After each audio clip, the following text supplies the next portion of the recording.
আমি শুয়ে আছি আর আমার কিউট বউটা তার চুল দিয়ে আমাকে বিরক্ত করছে, কিন্তু তবুও আমি উঠছি না। একসময় সে একদম আমার ধারে কাছে চলে আসে আর আমি তাকে শক্ত করে জড়িয়ে ধরি। সে তো ভয় পেয়ে যায়, তারপর বলে, তার মানে তুমি এতক্ষণ জেগেছিলে? আমি বললাম, হ্যাঁ। তো তুমি কি ভাবছিলে ঘুমিয়ে আছি? এরপর যেই না আমার বউয়ের মুখ আমার মুখের কাছে নিয়ে এসেছি, অমনি মনে হচ্ছে কেউ একজন আমার কম্বল ধরে টানছে। তাই তাড়াতাড়ি উঠে পড়ি আর দেখি আমার মা আমার কম্বল ধরে টানতেছে। আপনারে বলেন তো কেমন লাগে? আমার এমন সুন্দর স্বপ্নটা ভেঙে দিল। আমি এমনিতেই সিঙ্গেল, কত কষ্ট করে একটা স্বপ্ন দেখছিলাম, সেটাও আমার নিজের মা ভেঙে দিল। মনটা চায় কচু গাছের ডালের লগে ঝুলতে, কিন্তু ঝুলবো না, যদি ডালটা ভেঙে যায়। এবার আসুন। তাই মায়ের উপর রাগ দেখিয়ে বললাম, এই তুমি কি আমার নিজের মা? এই সকালবেলা নিজের ছেলের কম্বল নিয়ে টানাটানি করতেছো? ওই ফাজিল, ঘড়ির দিকে তাকিয়ে দেখ তো কয়টা বাজে, আর তুই সকাল বলতেছিস? মা রেগে বলল কথাটা। তারপর ঘড়ির দিকে তাকিয়ে দেখি 9:30 বাজে। আমি বললাম, ধুর মা, আর একটু আগে ডেকে দিবা না? কলেজের জন্য কত দেরি হয়ে গেল। আর তোর কলেজে যাইতে হবে না? কেন? ঋতু আসতেছে, ওকে নিতে বাস স্ট্যান্ডে যা। ও, কেন আসতেছে? আর কয়দিনের জন্য? কয়দিনের জন্য না, ও এখন থেকে এখানেই থাকবে। আর তোর কলেজেই ভর্তি হয়েছে। এখন যা, ফ্রেশ হয়ে নে। আর আমি নিচে যাচ্ছি নাস্তা তৈরি করতে। নাস্তা করে ওকে নিতে যাবি। ওকে। তারা কি এক দৌড়ে চলে গেলাম ওয়াশরুমে। আসুন, ফ্রেশ হতে হতে পরিচয় দিয়েই দিই, নইলে আবার আমাকে পাগল ভাবতে পারেন যে পরিচয় ছাড়াই বকবক করতেছি। তাই পাগল আপনারাই হন, আমি পরিচয় দিই। আমি মোহাম্মদ আরাফাত রহমান। বাবা মার 2 মাত্র সন্তান, মানে আমার একটা বোনও আছে। আর আমার বাবা ব্যবসা করে, মা গৃহিণী। আমি অনার্স প্রথম বর্ষ, আর যাকে আনতে যাব সে হলো আমার ফুফাতো বোন ঋতু, অনার্স 2য় বর্ষ। এতটুকুই জানেন, বাকিটা গল্প পড়ে জানতে পারবেন। এর মধ্যে আমার ফ্রেশ হওয়া শেষ। তারপর নিচে গেলাম, কিছু নাস্তা করলাম আর বেরিয়ে পড়লাম বাস স্ট্যান্ডে। এরই মধ্যে মাহির ফোন। আপনাদের বলে রাখি, আমার 2টা ফ্রেন্ড আছে, জিগারের দোস্ত, একটা আবিদ আর একটা মাহি। হ্যালো। বল। কি রে, কলেজে আসবি না? দোস্ত, আজকে না আমার শরীরটা খারাপ লাগতেছে, তাই যেতে পারবো না। মিথ্যা বললাম, সত্যিটা বলতে জ্বালাতে জ্বালাতে শেষ করে দিত। আমি একটা মেয়েকে আনতে যাচ্ছি। কেন রে, খুব খারাপ লাগছে নাকি? আমরা আসবো। আরে না, সেরকম না, এমনি রেস্ট নিলেই ঠিক হয়ে যাবে। ওকে, তাহলে সাবধানে থাকিস ভাই। আর কোনো দরকার হলে ফোন দিস। Okay, bye. মাহির সাথে কথা বলতে বলতে চলে আসলাম বাস স্ট্যান্ডে। এসে দেখি কোনো বাস আসেনি, আর আমি জানিও না কোন বাসে আসতেছে। তাই আমি বসার জায়গায় বসে আছি। একটু পর 2টা বাস আসলো। একটু পর হঠাৎ কেউ একজন আমার চোখ ধরে ফেললো, আর আমি ভয়ে হুট করে তাকে জড়িয়ে ধরলাম। তারপর সে আমার চোখ ছেড়ে দিল, আর আমি তার দিলে ঘুরেই অবাক। মনে হচ্ছে আমার সামনে কোনো এক পুরী দাঁড়িয়ে আছে। ওকে, সেই ছোটবেলায় দেখছি। আমার তো ওর দিক থেকে চোখ ফিরছে না। এর মধ্যেও বলে উঠলো, এই কি দেখিস এমন করে? পড়ে দেখি। কি? এখানে পড়ি আসলো কোথা থেকে? এই তো আমার সামনেই দাঁড়িয়ে আছে। দেখলাম ঋতু বেশ লজ্জা পেয়েছে, যা দেখেই বোঝা যাচ্ছে। তার কিছু না বলে একটা রিক্সা ডাক দিলাম আর দুজনে উঠে পড়লাম। তারপর রাস্তায় আসার সময় দেখলাম ও বারবার আমার দিকে আর চোখে তাকাচ্ছে, আর আমি তাকানেই চোখ ঘুরিয়ে নিচ্ছে। তারপর হঠাৎ সে বলে উঠলো, কেমন আছিস? ভালো, আপনি? আমিও ভালো। তারপর আর কোনো কথা হয়নি আমাদের। সোজা বাসায় চলে আসলাম। এসে কলিং বেল দিতেই আম্মু সে দরজা খুলে দিল। মনে হয় দরজার পাশে দাঁড়িয়েছিল আমাদের আসার অপেক্ষায়। তারপর ঋতু সোজা আম্মাকে জড়িয়ে ধরলো আর বলল, কেমন আছো মামি? ভালো মা, তুই কেমন আছিস? ভালো। মামা কোথায়? অফিসে গেছে রে মা একটু। আমি আসছি তাও? মন খারাপ আর কান্না কান্না ভাবে বলল, মন খারাপ করিস না মা, এখনই চলে আসবে। কি একটা দরকারি কাজ আছে, তাই গেছে। হুম। তারপর মা বলল, রাফাত, যা তো ঋতুকে ওর ঘর দেখিয়ে দে। ঋতু আপু আসেন। আমি আপু বলাতে সে রেগে বোম হয়ে গেল। মা সামনে আছে তাই আর কিছু বলতে পারলো না। তারপর আমি ওনাকে ওনার ঘর দেখিয়ে দিয়ে নিজের ঘরে এলাম আর গোসল করে নিলাম। একটু পর মা এসে দুপুরে খাবারের জন্য ডেকে গেল। আমি আপুর রুমে গেলাম, দেখি সাজতেছে। তাই আমি বললাম, খাবেন না? সে বলল চল। তারপর আমরা নিচে গেলাম, দেখি আব্বু আর আম্মু বসে আছে আমাদের জন্য। ঋতু গিয়ে তো আব্বুকে জড়িয়ে ধরলো। তারপর সবাই মিলে খাওয়া দাওয়া শেষ করে যার যার ঘরে গেলাম, আর আমি ঘুমিয়ে পড়লাম। বিকালে হঠাৎ করে ঋতু এসে ডাকতে লাগলো আর বলল, এই আরাফাত, ওঠ না, চল বাইরে থেকে ঘুরে আসি। ধুর, এই সময় আর ডাক দেন না তো, যাবো না, ঘুমাতে দেন। দাঁড়া, তোর ঘুমানো বের করতেছি। তারপর সে আমার উপর থেকে আমাকে মারতে লাগলো। এই এই, কি করছেন, ছাড়েন, আমি যাবো তো যাবো। তারপর ঋতু ছেড়ে দিল আর বলল, যাবি না বলে? দেখলি তো আমি কিরকম। দেখলাম তো, একদম শাকচুনি। মনে মনে বললাম হইলে খবর করতো। তারপর ওকে নিয়ে ঘুরতে গেলাম, রাতে বাসে আসলাম। এসে খাওয়া দাওয়া করছিলাম, এমন সময় আম্মু বলল কালকে থেকে ওকে আমাদের কলেজে ভর্তি করে দিতে আর একসাথে যেতে। আমি হ্যাঁ বলে চলে আসলাম। ঘরে এসে ঘুমিয়ে পড়লাম। সকালে হঠাৎ ঘুমটা ভেঙে গেল। আমার বুকের উপর ভারী কিছু অনুভব করছি। চোখ খুলে দেখি একটা মেয়ে আমার বুকের উপর মাথা দিয়ে শুয়ে আছে। আমি তো ভয় শেষ, তাই এক লাফ দিয়ে উঠছি। তারপর দেখি ঋতু আপু আমার উপর শুয়ে আছে। এর মধ্যে আমার এরকম করা দেখে সে উঠে পড়েছে। তারপর আমি তাকে বললাম, এই আপনি আমার রুমে কেন আসছেন? আর আমার বুকের উপর মাথা দিয়ে কেন শুয়েছিলেন? জানেন মুই কত ভয় পাইছি? আহালে, বাচ্চা ছেলে ভয় পাইছে? কোথায় ভয় পাইছে দেখি তো। এই আপনি আপনার এই শয়তানি হাসি বন্ধ করেন তো। কি জন্য আসছেন তাই বলেন। কেন বাবু, আমার হাসি দেখে তোমার কষ্ট হচ্ছে নাকি রাগ হচ্ছে? এবার কিন্তু বেশি বেশি হয়ে যাচ্ছে। ওকে, এই যে দেখো, চুপ করলাম। এবার খুশি? খুশি। এবার বলেন, মোর ঘরে আপনি কি করেন? একা একা ভালো লাগছিল না বুঝি? ও হ্যালো, ভালো লাগবে না কেন? আমার মোটেও ইচ্ছা নাই তোমার রুমে আসার। মামি বলল তোকে ডাক দিতে, তাই আসলাম। কলেজে ভর্তি হইতে যাব না সেই জন্য, নইলে জীবনেও তোর রুমে আসতাম না, ডাকা তো দূরের কথা। আচ্ছা বুঝলাম। তো মোর বুকে মাথা দিয়ে গিয়েছিল? আমি ছিলাম, আসলে তোকে ডাকতে এসে দেখি তুই ঘুমিয়ে আছিস, তাই আর তোর পাশে বসে ডাকতেছিলাম। কখন যে চোখ লেগে গেছিল বুঝতেই পারিনি, আর ঘুমিয়ে পড়েছিলাম, বুঝলি? বুঝলাম। বুঝলেই ভালো। তো এখন কি শুয়েই থাকবি নাকি উঠবিও? উঠতেছি, আপনি যান। ওকে, তাড়াতাড়ি আয়। তারপর সে চলে যেতে লাগলো আর আমি তার যাওয়া দেখছিলাম। হঠাৎ ফোনটা বেজে উঠলো। দূর, বালের ফোনটা দিল একটা রোমান্টিক মুহূর্ত নষ্ট করে।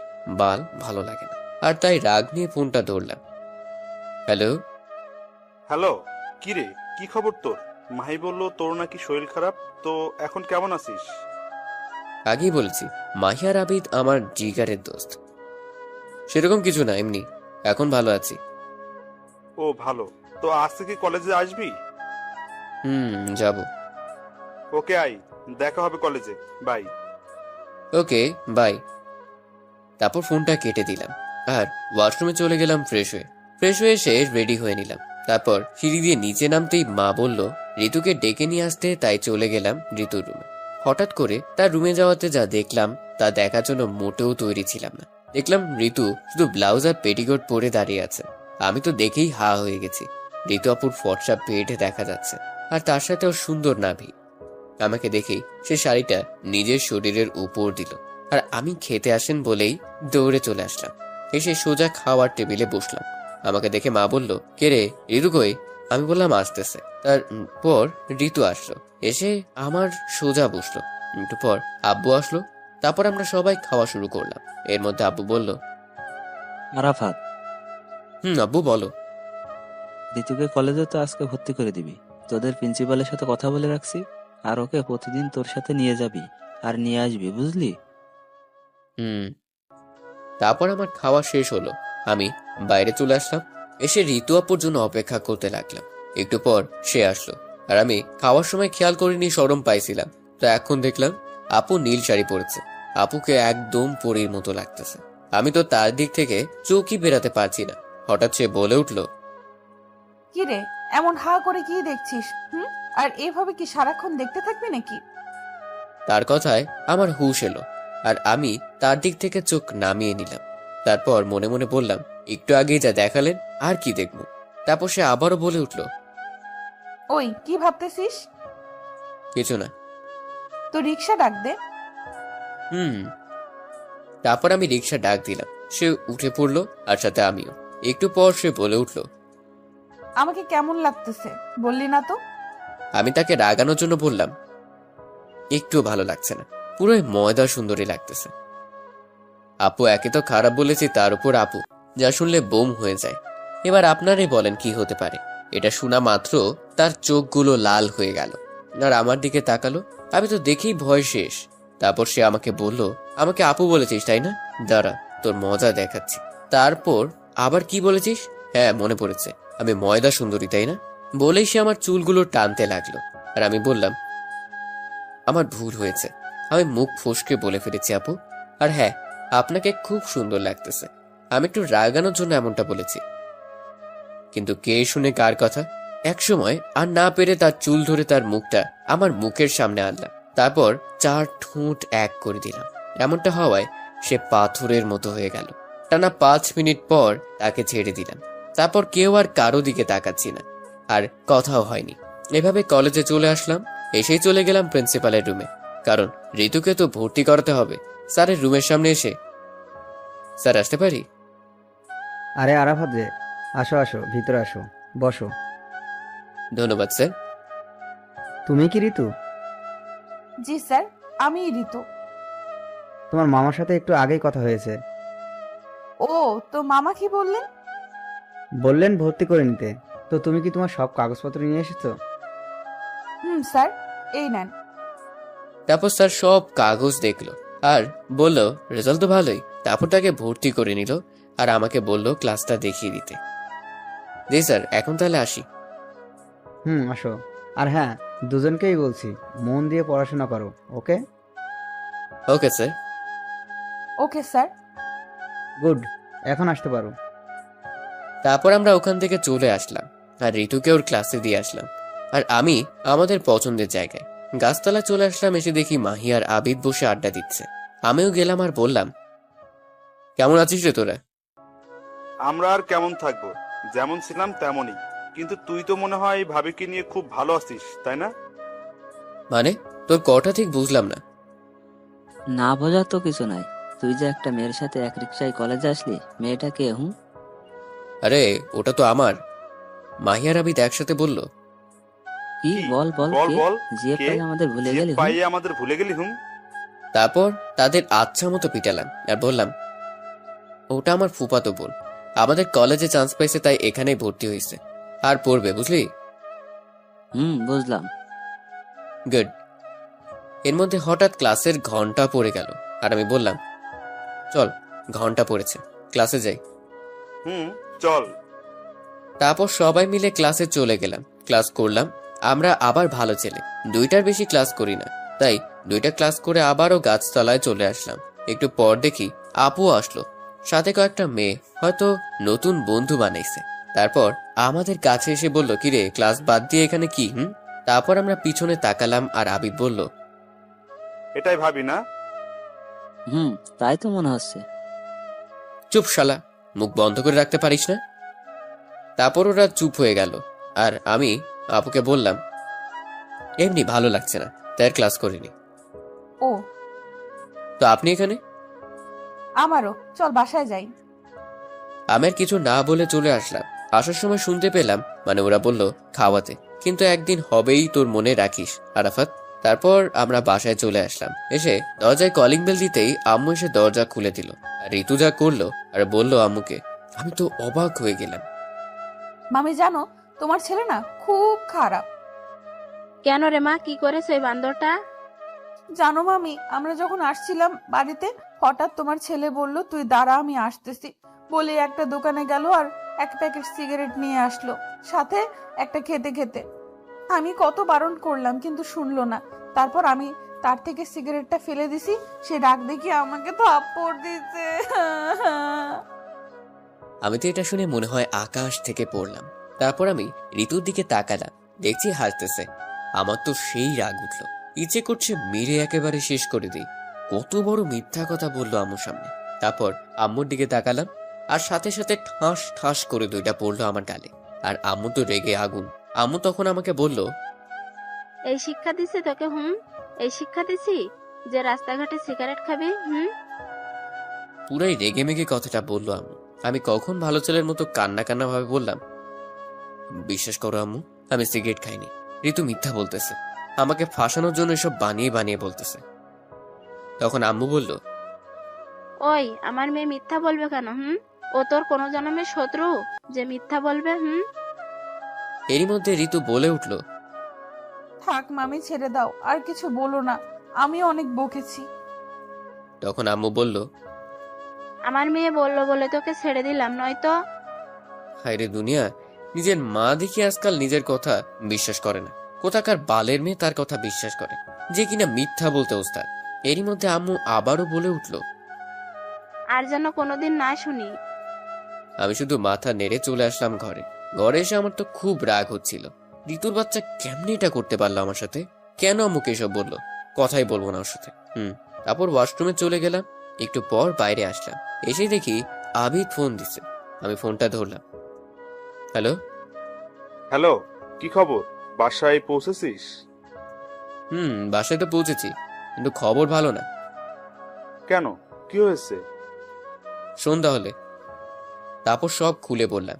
তারপর বললাম, খুব রাগ হচ্ছে রে ভাই, ঋতুর বাচ্চাকে একটা শাস্তি দিতেই হবে। তখন আবিদ বলল, শোন, এখন সব ঠিক করে নে, ঝামেলা করিস না, আমরা তো আছি নাকি, ঠিক একটা শাস্তি দিয়ে দিব, ভরসা রাখ আমাদের উপর। ওকে, কিন্তু তোরা আমার সাথে থাকবি তো? মানে শাস্তি দিবি তো? অবশ্যই, তোর সাথে এমনটা করেছে, শাস্তি না দিলে হয়? ওকে, তাহলে এখন রাখি ভাই। Okay bye. তারপর ফোনটা কেটে দিলাম। একটু পর দেখি ঋতু আসলো আমার ঘরে। আমি দেখেই মুখ ঘুরিয়ে নিলাম। তখন ঋতু আমার কাছে আসলো আর বলল, রেগে আছিস আমার উপর? না, তো মুখ ঘুরিয়ে আছিস কেন? এমনি। সরি, প্লিজ আমাকে মাফ করে দাও। আমি তোমাকে এভাবে মামির কাছে মার খাওয়াতে চাইনি। কি মেয়ে দেখছেন, মার খাওয়াইয়া এখন বলতেছে চাইনি? তারপর ঋতু আবারও বলল, প্লিজ তুমি আমাকে মাফ করে দাও, প্লিজ। আসলে সকালে তুমি আমাকে আপু বলেছিলে, আর আমাকে ভালো লাগছিল না বলেছিলে, তাই রাগে এমনটা করেছি। Please, sorry. তখন আমি মনে মনে ভাবলাম আর বললাম, এত করে যখন বলছে তখন মাফ করেই দিই। আর আমাদের তো প্ল্যান আছেই তোমাকে শাস্তি দিব। হঠাৎ সে আবারও বলে উঠল, বুঝেছি, মাফ করনি। তাকাও তো আমার দিকে। আমি তাকালাম, আর সাথে সাথে সে আমার চুল শক্ত করে ধরে আমার মুখ তার মুখের সামনে নিয়ে গেল আর 4 ঠোঁট এক করে দিল। আমি তো মূর্তির মতো হয়ে গেছি। ভাবতে পারিনি ঋতু এমনটা করবে। এভাবে 5 মিনিট থাকার পর ঋতু আমাকে ছেড়ে দিল আর বলল, মামি খেতে ডাকতেছে, নিচে আসো, বলেই চলে গেল। আমি তখন ভাবতে লাগলাম, একটু আগে কি হলো? আর হঠাৎ মনে হলো ঋতু তো আমাকে তুমি করে বলল, তার মানে কি ও কি আমাকে ভালোবাসে নাকি? ধুর, আমি সব কি ভাবতেছি? ও কেন আমাকে ভালোবাসবে? তারপর আর কিছু না ভেবে নিচে চলে গেলাম খেতে। তারপর খেয়ে দিয়ে রুমে চলে আসলাম। এসেই ঘুমিয়ে গেলাম। বিকেলে হঠাৎ ফোনটা বেজে উঠলো। আমি লাফ দিয়ে উঠি, দেখি কে ফোন করলো। তারপর ফোনটা হাতে নিলাম, দেখি মাহি ফোন করেছে। ধরলাম। হ্যালো। কি রে, কই তুই? এই তো দোস্ত, বাসায় ঘুমাইতেছি। অনেক ঘুমাইছিস, এখন তাড়াতাড়ি রেডি হয়ে বটতলায় চলে আয়। ওকে, আসতেছি, 10 মিনিট। ও, আপনাদের বলে রাখি, আমরা বটতলা নামের এক জায়গায় আড্ডা দিই। তারপর আর কি, উঠে ফ্রেশ হলাম, রেডি হয়ে বেরিয়ে পড়লাম বটতলায়। একটু পর চলে আসলাম বটতলায়। এসে দেখি হারামি 2টা বসে আছে। আমি গেলাম। আসছিস, বস। মামা, 3 কাপ চা দাও তো। ভাই, আমি আজকের বিলটা দিবনি, ওকে? হ, আমাদের তো ভূতে ধরছে, তাই না? এই সামান্য চায়ের বিল দিয়ে তো ট্রিট শেষ। ওটি হচ্ছে না মামা। ঠিক বলেছিস, শালা তো দেখি আমাদের ঠকাতে আসছিল, এখন নিজেই ঠকে গেল। মনে মনে বললাম, শালারা ধরতে পারছে রে, ধুর। তারপর একটু ভাব নিয়ে বললাম, আমি চায়ের বিল দিতে চাইলাম যাতে তোদের টাকা বাঁচে। তোরা তো শুনলি না, আমাকে যা নয় তা বলতেছিস। ভালো।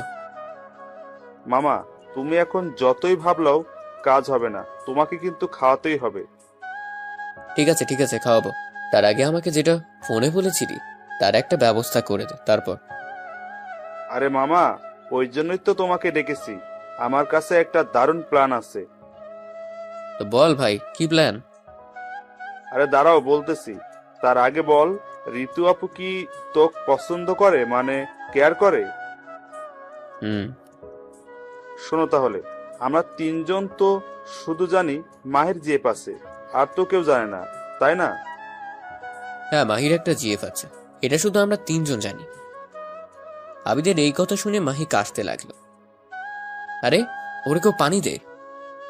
তো ওর জিএফকে কিছুদিন তোর নিজের জিএফ বানিয়ে ঋতুর সামনে অভিনয় করবি, তাহলে দেখবি সে জ্বলতেছে, আর এভাবেই তাকে শাস্তি দিতে পারবি।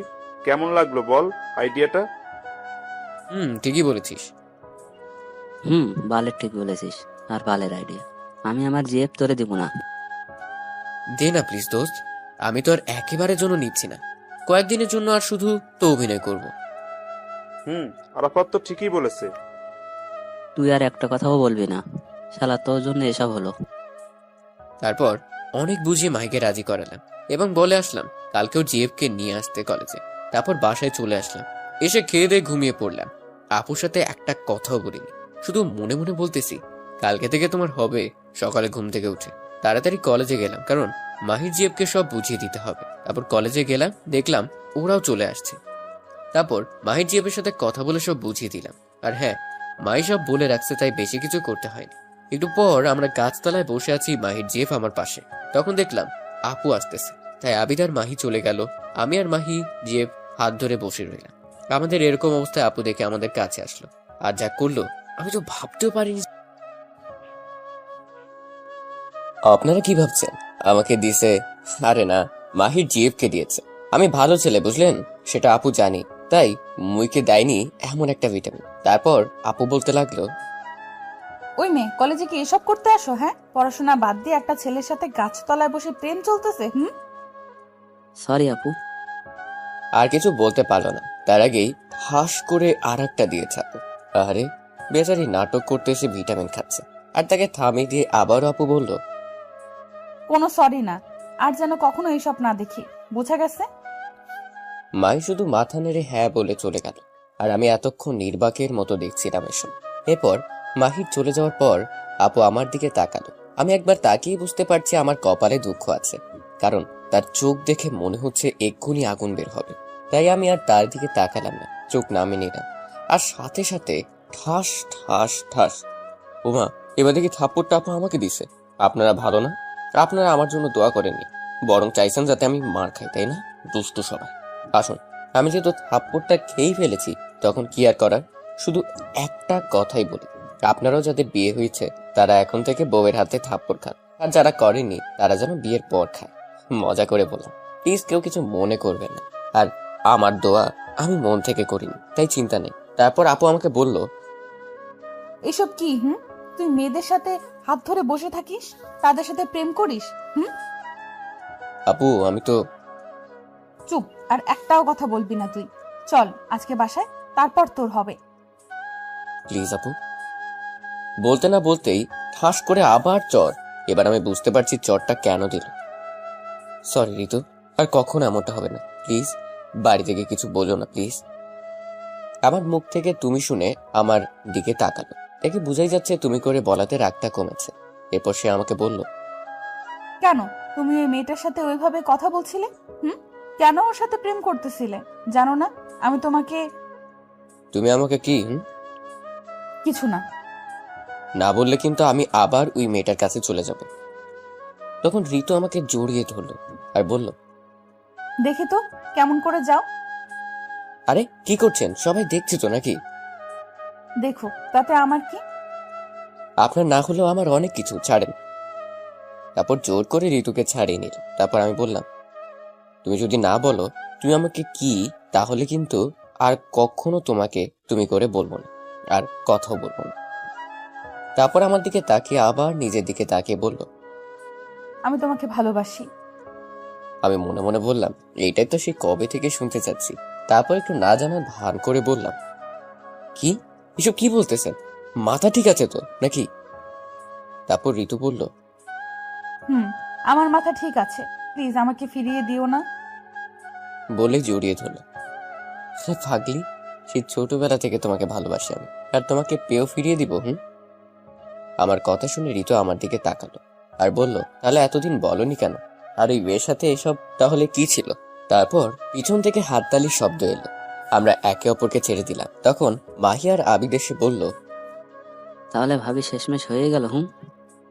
ওই কিসের ভাবি? থাক, আর ঢং করতে হবে না, আমরা সবই শুনেছি। আর হ্যাঁ আপু, সরি ভাবি, ওই মেয়েটা হলো আমার জিএফ। আপনাকে কালকের জন্য একটু শিক্ষা দেওয়ার জন্য আরাফাত এই নাটকটা সাজিয়েছে। মাহির কথা শুনে আপু আমার দিকে রাগী চোখে তাকালো। আমি বললাম, ভালো, সবই যখন বলে দিলি তাহলে এটাও বল বুদ্ধিটা কার ছিল। বাস তো দিলি, তাহলে তোরা কেন বাকি থাকবি? আমার কথা শুনে ঋতু হয়তো কিছু বুঝতে পারছে, তাই সে বলল, মাহি, সত্যি করে বলো তো আসল ঘটনা কি? ভাবি, আমি বলতেছি, আসলে আরাফাত কালকে আমাকে আপনি কি কি করেছেন সবই বলেছে।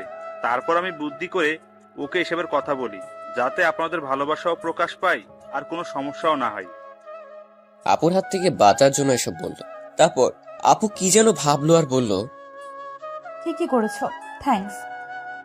আর আমার কানে কানে বলল। তুমি খালি বাসায় চলো আজকে।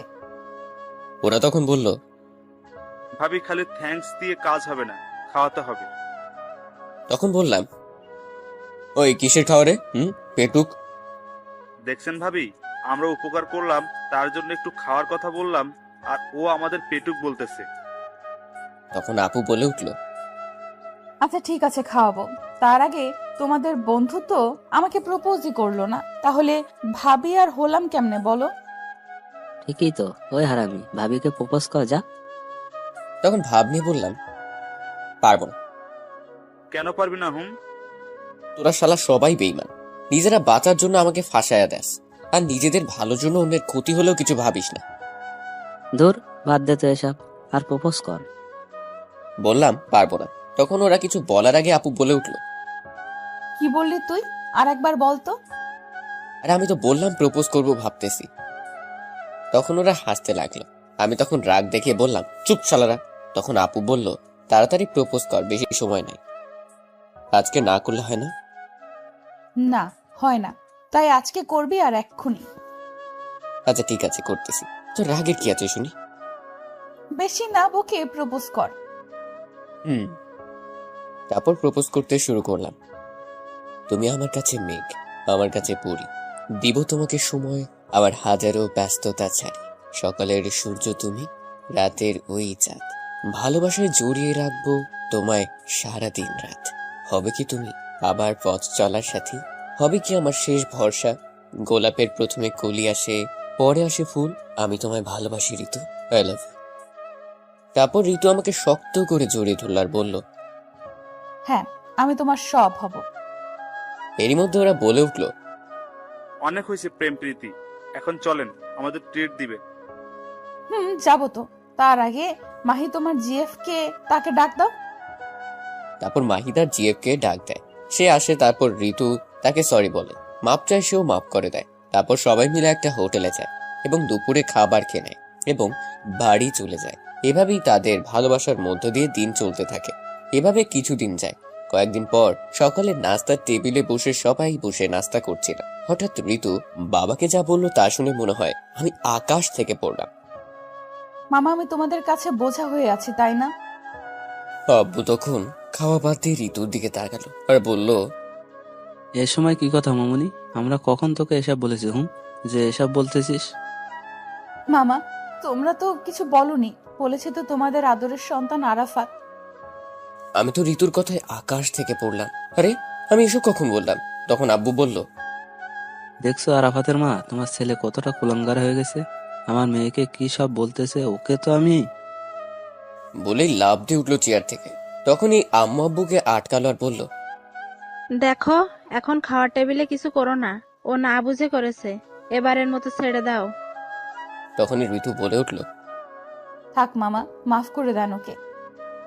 দেখ, আমার মেয়েকে দেখে শেখ, যাকে তুই কিনা এসব বলেছিস। আর হ্যাঁ, ওর জন্য আর তোর মায়ের জন্য তুই আজকে বেঁচে গেলি। আর যেন জীবনেও এসব কথা না শুনি। আমি তো ভয় শেষ, তাই শুধু বলে মাথা নাড়ালাম। কারণ আমি বুঝতে পারছি যে আমি যাই বলি না কেন কেউ বিশ্বাস করবে না। তাই দোষটা নিজের ঘাড়ে নিলাম আর মনে মনে বলতে লাগলাম, কুকুর বাচ্চা, ঋতু তোর এটা শাস্তি আমি দিমুই, দেখিস। তুই আরাফাতকে চিনিস না।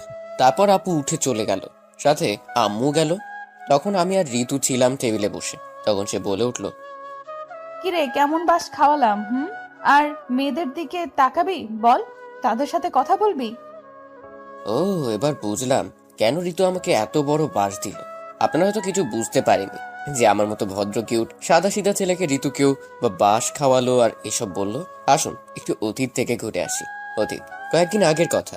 আমি মাহি আর আবিদ কলেজে গাছতলায় বসে আড্ডা দিচ্ছি। হঠাৎ করে মেঘলা ফোন করে।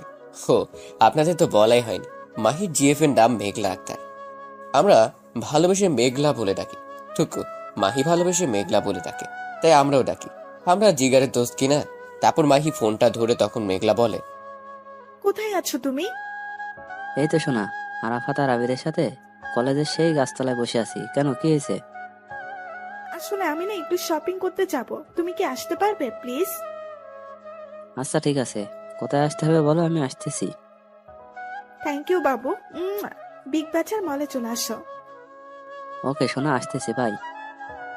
বাই, তাড়াতাড়ি আসো কিন্তু। ওকে। তারপর মাহি ফোনটা কেটে দেয়। আর আমরা তাদের দেওয়া দেখেই বুঝতে পারছি কে ফোন দিয়েছেন। তাই আমি বললাম, কিরে মেঘলা কোথায় যেতে বললো? দোস্ত তুই কিভাবে বুঝলি মেঘলা ফোন দিছিল? শোন, তোর থেকে আমার বুদ্ধি একটু বেশি, বুঝলি? আর তোরা যে শুরু করেছিস সবাই বুঝতে পারবে। যাই হোক, কোথায় আর কেন যেতে বললো তাই বল। আসলে মেঘলা একটু শপিং করতে যাবে, তাই বিগ বাজারে যেতে বলবো। ঠিক আছে, যা যা। রাগ করিস না প্লিজ, বুঝতেই তো পারছিস। ঠিক আছে, যা। তারপর মাহি চলে গেল। তখন আবিদ বলল, মাহি তো চলে গেল ওর জিএফ এর কাছে, তো আমরা এখানে থেকে আর কি করব? চল কোথাও থেকে ঘুরে আসি, সাথে মেয়ে দেখাও হবে নি নতুন নতুন। ঋতু জানতে পারলে আমার খবর করে দিবে। আরে ধুর, ও কেমনে জানবে? আমরা তো দুজনেই যাব। ওকে, চল তাহলে। তারপর আমি আর আবিদ বাইক নিয়ে চলে গেলাম একটা মলে। হ্যাঁ, আপনাদের একটা কথা বলে রাখি, আমি এরই মধ্যে নতুন বাইক কিনেছি। তারপর আমরা মলে কয়েক পাক দিয়ে মলেরই একটা রেস্টুরেন্টে এসে বসলাম। তারপর কফি খেতে লাগলাম। একটু পর আবিদের একটা ফোন আসে আর সে উঠে চলে যায়। তখন আমি বসে আছি একা। হঠাৎ একটা মেয়ে এসে আমাকে আরাফাত বলেই জড়িয়ে ধরলো। আমি তো পাথর হয়ে গেলাম। তারপর তাকে ছাড়িয়ে দিলাম আর বললাম, কে আপনি? আরে শাকিলা, তুই কোথা থেকে? চিনতে পারছিস তাহলে? কি যে বলিস, তোরে চিনবো না কেন? তাও ঠিক, আমরা তো একসাথেই পড়ছি, তাই না? এবার বল, তুই এখানে? আসলে তুই তো জানিস আমার বিয়ে হয়েছে আর আমি ঢাকায় থাকি, আর কয়েকদিন পর আমার এক বন্ধুর বিয়ে, তাই এখানে এসেছি। ও ভালো। আচ্ছা, তোর নাম্বারটা দে তো। এই নে, 019331956। দুইটা দিলাম না, আপনারা হয়তো আমাকে জ্বালাতন করবেন। তারপর আমি আর শাকিলা কিছুক্ষণ হেসে হেসে কথা বললাম। আমি হঠাৎ খেয়াল করলাম কেউ একজন শাকিলা আমাকে জড়িয়ে ধরার পর থেকে আমার দিকে তাকিয়ে আছে। আমি তার দিকে তাকিয়ে তো অবাক। আরে এটা তো ঋতু। এখন আমার কি হবে আল্লাহ জানে। এরই মধ্যে শাকিলা বলে উঠলো, আজকে আসি রে, বাই। ভাই। তারপর সে চলে গেল আর আমি দাঁড়িয়ে রইলাম। তারপর ঋতু আমার কাছে আসলো। আমি বললাম, ঋতু তুমি যা ভাবছো আর বলতে পারলাম না। ঠাস ঠাস করে দিল আর বলল, তুই এতটা খারাপ একটা মেয়েকে জড়িয়ে ধরেছিস? ছি। তারপর সে চলে গেল।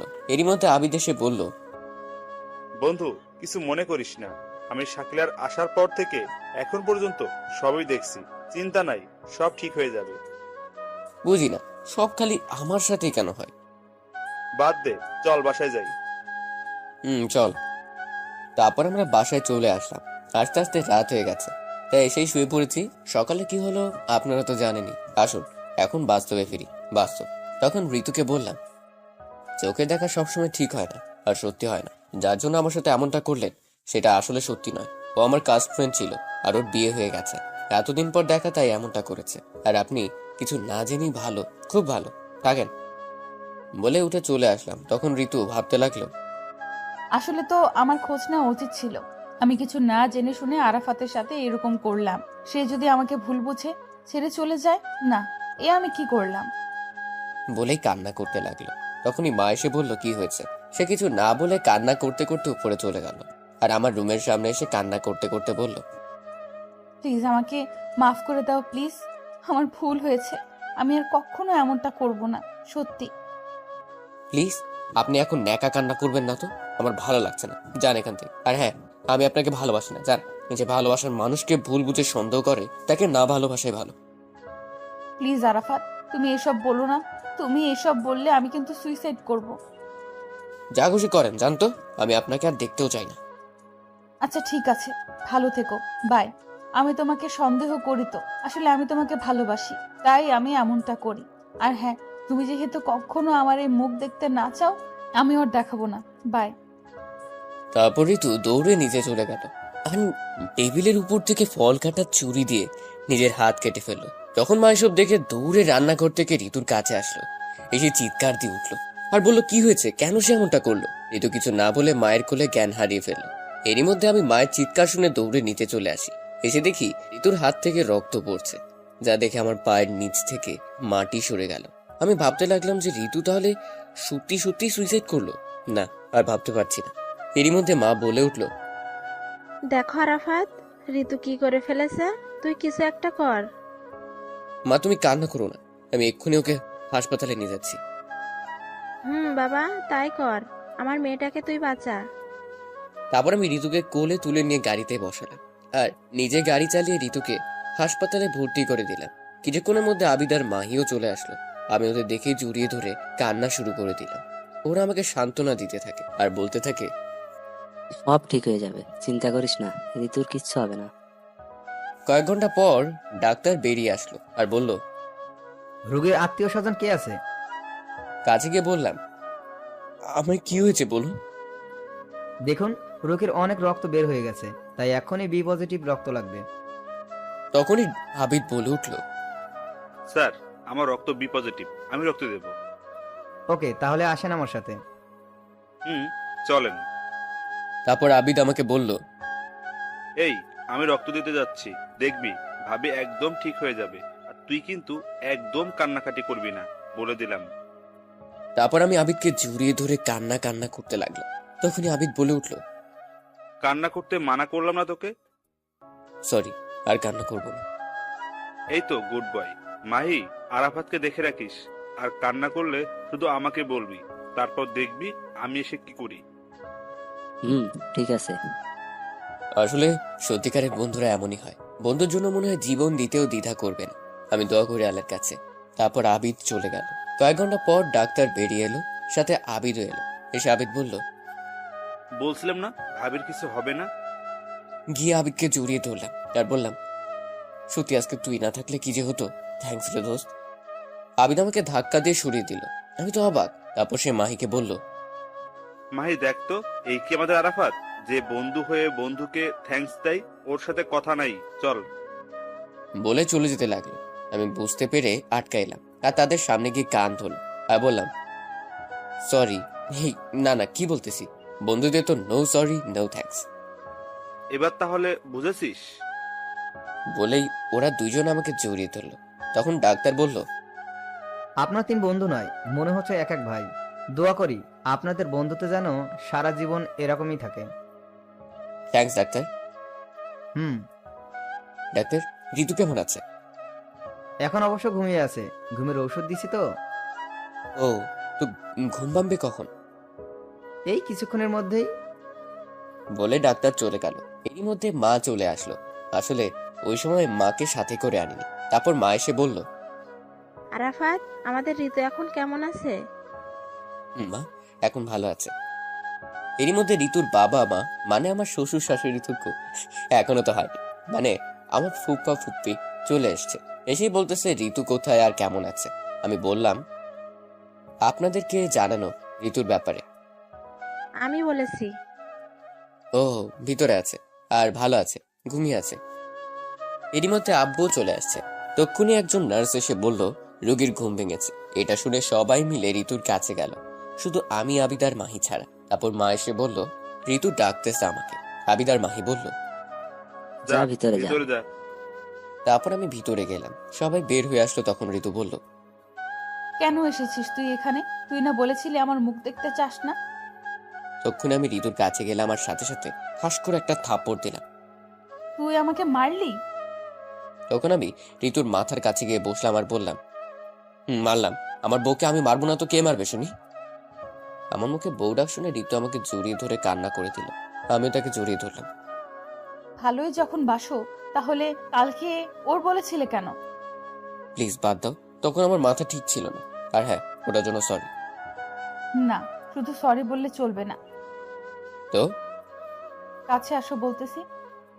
আমি আমার মুখ ঋতুর মুখের সামনে নিয়ে গেলাম, আর সাথে সাথে সে 4 ঠোঁট এক করে দিল। আমিও কম কি এরকম সুযোগ কি কেউ ছাড়ে? আমিও সাথে সমান রেসপন্স দিতে লাগলাম। এরকম করে কতক্ষণ ছিলাম জানি না। হঠাৎ মাহি আর আবিদ এসে বলল, এসব রোমান্স বাড়িতে গিয়ে করিস, এখন করতে হবে না। ওদের কথা শুনে আমরা একে অপরকে ছেড়ে দিলাম। থাক, আর কিছু বলতে হবে না, সবই দেখছি।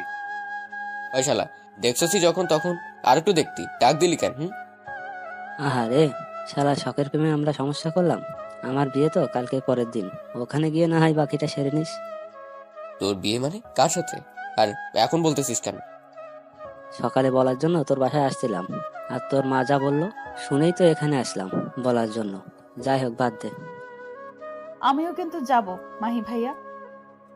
ভাবি, অবশ্যই যাবেন। তাই জন্যই তো আপনাদের দুজনকে নিতে আসলাম, মার্কেটে যাব। শোন, আমি যাচ্ছি, কিন্তু ঋতুকে না, ওর শরীর খারাপ, ও বাসায় থাক। না, আমিও যাব। কিন্তু কোনো কিন্তু না, আমি যাব আর মেঘলাকে নিজের হাতে সব পছন্দ করে কিনে দেব। যথাজ্ঞা মহারানী, এখন অন্তত বাড়িতে যাই। কিন্তু আমি যাব কি করে? কেন, পায়ে হেঁটে? না প্লিজ, কোলে করে নিয়ে যাও না। এখানে সবাই দেখলে কি ভাববে? কিছু ভাববে না। মাহি, আবিদ ভাইয়া আপনার কিছু বলেন না? ঠিক ঠিক, ভাবি অসুস্থ, নে কোলে নে। তোদের আর পাম দিতে হবে না, চুপ থাক। তারপর ঋতুকে কোলে করে নিয়ে আসলাম। সবাই হা করে দেখছিল। তারপর বাড়িতে এসে ওকে ঘরে নিয়ে যেয়ে শুইয়ে দিলাম। তারপর মা এসে ওকে খাইয়ে দিয়ে রেস্ট নিতে বলল, আর আমি ফ্রেশ হতে গেলাম। তারপর দুপুরে খেয়ে নিলাম। তারপর উঠে ঋতুর রুমে গেলাম, দেখলাম ঘুমিয়ে আছে। তারপর ওর কাছে গেলাম, কপালে একটা কিস দিলাম আর বললাম, আসলেই পাগলি, আমার জন্য কি না করতে পারে। তখন হঠাৎ সে বলে উঠলো, সব করতে পারি। তুমি ঘুমাওনি? না, কেন? এমনি। একটু পর মাহির ফোন আসলো, বলল রেডি হয়ে বিগ বাজার মলে চলে আসতে। তারপর ফোন কেটে দিয়ে আমি রেডি হয়ে চলে আসলাম। তারপর বিয়ের মার্কেট করছিলাম আর আমি ঋতুর সাথে দুষ্টুমি করছিলাম। এভাবে সব কেনাকাটা শেষ করে বাসায় চলে আসলাম, ওরাও চলে গেল। তারপর রুমে এসে ওয়াশরুমে চলে গেলাম ফ্রেশ হতে। বাইরে বের হয়ে এসে দেখি ঋতু আমার বিছানায় বসে আছে। তখন আমি বললাম, কি ব্যাপার মিস, তুমি আমার ঘরে কি মনে করে? কেন, আসতে পারি না নাকি? আসতে পারবে না কেন? অবশ্যই পারবে। তো এখন কেন এসেছো তাই বলো। আমি খেতে যেতে বললো, তাই তোমাকে ডাকতে এসেছি। আচ্ছা, তাই নাকি? তাই চলো এখন। বলে ঋতু যেই না চলে যেতে লাগলো, অমনি আমি পেছন থেকে ওর হাত ধরলাম আর নিজের কাছে নিয়ে আসলাম। এসে পেছন থেকে জড়িয়ে ধরলাম আর ওর ঘাড়ের উপর মুখ রেখে বললাম, মিস, আসছো তোমার ইচ্ছেতে, যাবেও কি তোমার ইচ্ছেতে? একটু আদর না দিলে? দেখো, এখন কিছু করবে না, আর হবেও না। কেউ এসে পড়বে, ছাড়ো। না, আমি কিছু শুনতে চাই না, বলে ওকে আমার দিকে ঘোরালাম। তখন ঋতু বলল, দেখো, ভালো হবে না কিন্তু। আর বলতে দিলাম না, তার আগেই 4 ঠোঁট এক করে দিলাম। এভাবে 5 মিনিট ছিলাম। হঠাৎ ছোট বোন এসে বলল, আমার ছোট বোনের নাম সুইটি। হাই রে প্রেম রে, একজনকে বললো আরেকজনকে ডাক দিতে, সে ডাকতে এসে নিজেই প্রেম করতে ব্যস্ত। সুইটির কথা শুনে আমরা একে অপরকে ছেড়ে দিলাম। তারপর আমি বললাম, আসলে সুইটি, তুই যা ভাবছিস তা না। ওর চোখে কি যেন পড়েছিল, তাই আমি আর কিছু বলতে হবে না, আমি সবই দেখছি, নিচে আয়। বলেই চলে গেল। ধুর, এই সুইটি আসার আর সময় পেল না। বলেছিলামই কেউ চলে আসবে, কিন্তু কে শুনে কার কথা? হয়েছে, আর বলতে হবে না, নিচে চলো। এখন তো নিচে যাবেই। বাস যা খাওয়াইলা, নিচে যাবা না? আমি বাস না, দাঁড়াও, দেখাচ্ছি মজা। বলে ঋতুকে ধরতে গেলাম।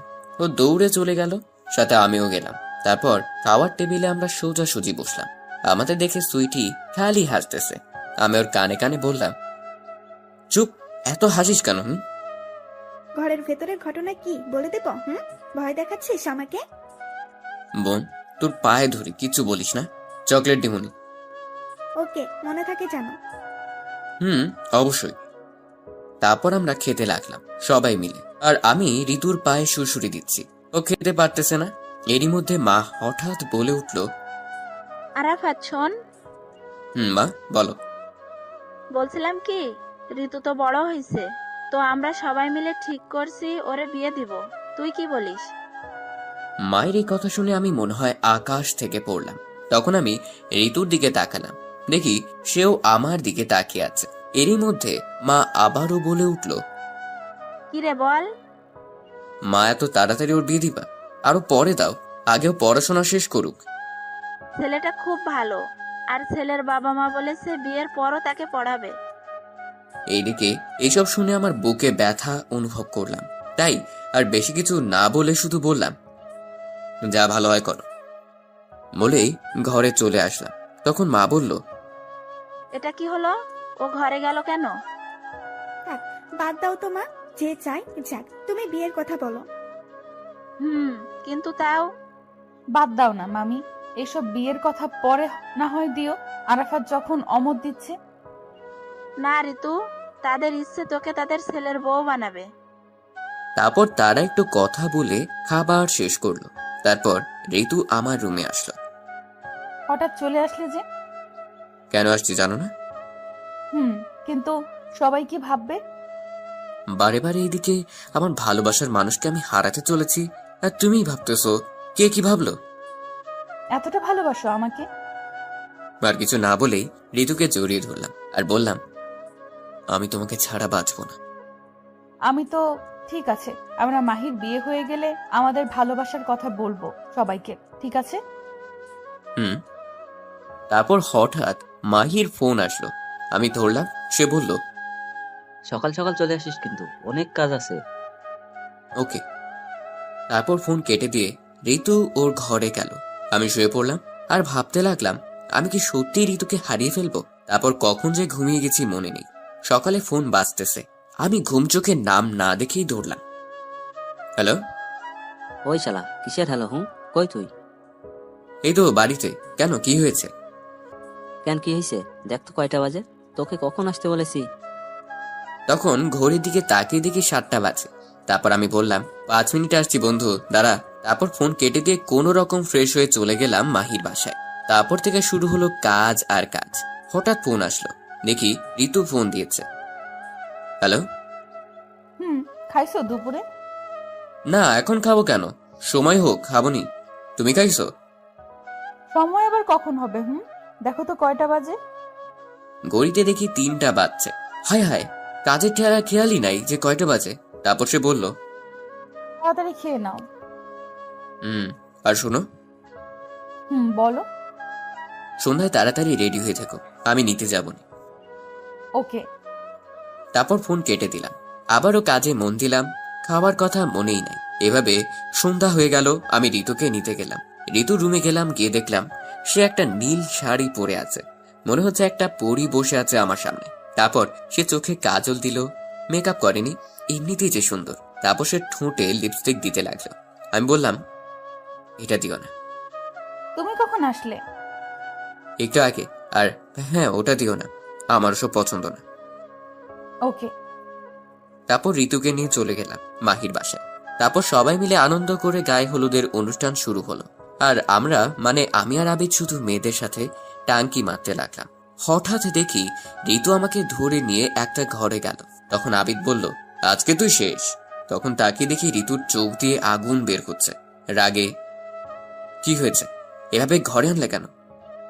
কেন আসছি জানিস না তুই? না বললে কেমনে জানবো? মেয়ে দেখলেই টাঙ্কি মারতে ইচ্ছে করে, তাই না? ওকে, তোর টাঙ্কি মারা বের করব। সরি, আসলে। কোনো সরি না, দাঁড়া তুই। বলেই সে একটা লাঠি দেখতে পেল আর হাতে নিয়ে বলল, এবার কি হবে বল? তুমি আমাকে মেরো না প্লিজ, আমার কিছু হলে তোমারই কষ্ট হবে না। হোক।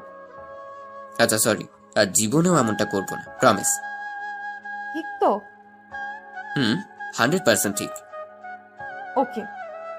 তাহলে লাঠি ফেলে দাও আর বাইরে চলো। ওকে। তারপর আমরা বাইরে চলে আসলাম। বন্ধু, কি হলো এতক্ষণ? কিছু না। আমি তো জানি। তাহলে চুপ থাকো। এভাবে গায়ে হলুদের অনুষ্ঠান শেষ হলো। রাতে আমরা বাড়ি ফিরলাম। মাহি আসতে দিবে না, তাও জোর করে আসলাম। ঋতুর ভালো লাগছে না, তাই বাড়িতে এসে ঋতু ওর ঘরে গেল, আমিও আমার ঘরে গেলাম। তারপর ঘুমিয়ে পড়লাম। সকালে তাড়াতাড়ি উঠলাম, কারণ আজকে মাহির বিয়ে। তারপর আমি চলে গেলাম মাহির বিয়েতে, আর বাড়িতে বলে গেলাম তাড়াতাড়ি যেতে। আর ঋতু বলল ও মেঘলার বাসায় যাবে। আমি মাহির বাসায় এসে সব কাজ করলাম। তারপরে ওকে গোসল করিয়ে সবাই মিলে বের হলাম বিয়ের উদ্দেশ্যে। একটু পর আমরা সবাই চলে আসলাম মেঘলাদের বাড়িতে। তারপর গেটে কয়েকজন মেয়ে দাঁড়িয়ে আছে। মাহি ওদের দেখেই আমাকে বলল, ভাই তুই একটু সব ম্যানেজ করিস। ওকে, চিন্তা নাই। তারপর আমরা ওদের কাছে গেলাম। তখন সবাই বলে উঠল, আসেন দুলা ভাই আসেন, শরবত খান। সে না হয় বর শরবত খাবে, কিন্তু আপনাদের তো চিনলাম না। ওদের মধ্যে একজন বলল, আমি সুলতানা সাদিয়া, মেয়ের ছোট বোন। আর এ হলো আমার খালাতো বোন আরিফা। এ হলো আমার চাচাতো বোন রিমা। এভাবে পরিচয় করিয়ে দিল। তখন আমি বললাম, আচ্ছা, তার মানে আপনারা আমার বেআইন, তাই তো? তখন আবিদ আমার কানে কানে বলল, বন্ধু, সাদা কিন্তু আমার, ওকে কিছু বলিস না। আমি তো অবাক। আবিদ এসে আমার বেআইনকে ওর বলে চালিয়ে দিল। ওকে, তারপর বলল ওরা সবাই যে শরবত খান। না, আমরা এসব খাই না। তাই তাহলে 5,000 টাকা দেন, খেতে হবে না। আমরা 1 টাকাও দিব না। না দিলে ভেতরেও যেতে দেব না। সমস্যা নাই, তোমাদের মেয়েই বসে আছে আমার বন্ধুকে বিয়ে করার জন্য, আমরা না হয় ফিরেই যাই। মাহি চল, বলে যেতে লাগলাম। মাহি তো হা হয়ে সব দেখছে। হঠাৎ ঋতু বলে উঠল, তোমরা আরাফাতের সাথে পারবে না, ও একটা বদমাইশের হাড্ডি, তার চেয়ে ভেতরে যেতে দাও। এই তো, ঋতু আমাকে চিনে মনেই নাই। তারপর ওরা রাগে ফুঁসতে লাগলো, আর আমরা ভিতরে গেলাম। তারপর বিয়েটা হয়ে গেল। তারপর আমরা বউ নিয়ে বাসায় চলে আসলাম। সবাই তো বউ দেখার জন্য চলে আসলো। তারপর ভাবিরা মেঘলাকে ঘরে নিয়ে গেল, আর এদিকে আমরা, মানে আমি আর আবিদ মাহিকে নিয়ে ছাদে চলে গেলাম। আর এভাবে গল্প করতে লাগলাম। মাহি তো মেঘলা কাছে যাওয়ার জন্য মন একেবারে ছটফট করছে। সেটা আমি আর আবিদ বুঝতে পেরে মনে মনে হাসতেছি, কিন্তু তাও ওকে যেতে দিচ্ছি না। বেচারা মাহি কিছু বলতেও পারছে না। যখন 12টা পার হতে লাগলো, তখন আমরা ছাদে। হঠাৎ মাহির বাবা মানে আঙ্কেল এসে বলল, কিরে মাহি, তুই এখানে কেন? যা ঘরে যা, বৌমা তোর জন্য কখন থেকে অপেক্ষা করছে। মাহি কিছু বলার আগেই আমি বলে উঠলাম, আঙ্কেল, আমরা অনেকবার বলেছি যাওয়ার জন্য, কিন্তু ও তো যাচ্ছে না, বলতেছে আমাদের সাথে নাকি আড্ডা দিবে। বলেন তো, এটা কি ঠিক দেখায়? নতুন বউ ঘরে রাইখা আমাদের আড্ডা দিচ্ছে, তাও আবার আজকে ওদের বাসরা। আমি জানি মাহি আঙ্কেলকে খুব ভয় করে, তাই জায়গা মতো দিলাম একটা। মাহি তো আমার কথা শুনে হা হয়ে গেছে। শালা, তোরা নিজেরাই যেতে দিলি না, আর এখন নিজেরাই বলতেছিস যেতে বলছিস। মাহি কিছু বলার আগেই আঙ্কেল আবারও বলে উঠল, কি হলো, এখনো এখানে দাঁড়িয়ে কি করিস? যা ঘরে যা। তারপর আঙ্কেল চলে গেল।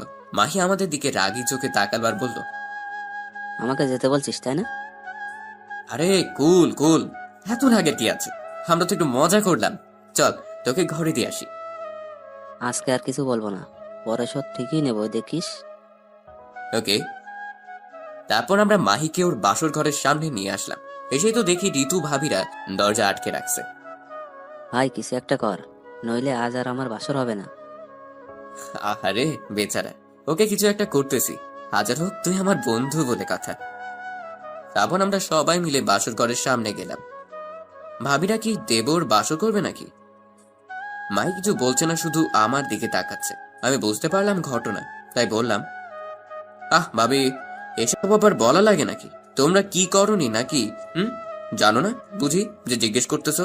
যদি নাই করে থাকো তাহলে বলো, আমি আর আবিদ আছি, তোমাদের জন্য মাহিকে আজকে যেতে দাও, ওর বউ অপেক্ষা করতেছে। ভাবিরা তো ছাড়বেই। অনেক কষ্টে মাহিকে ঘরে পাঠালাম।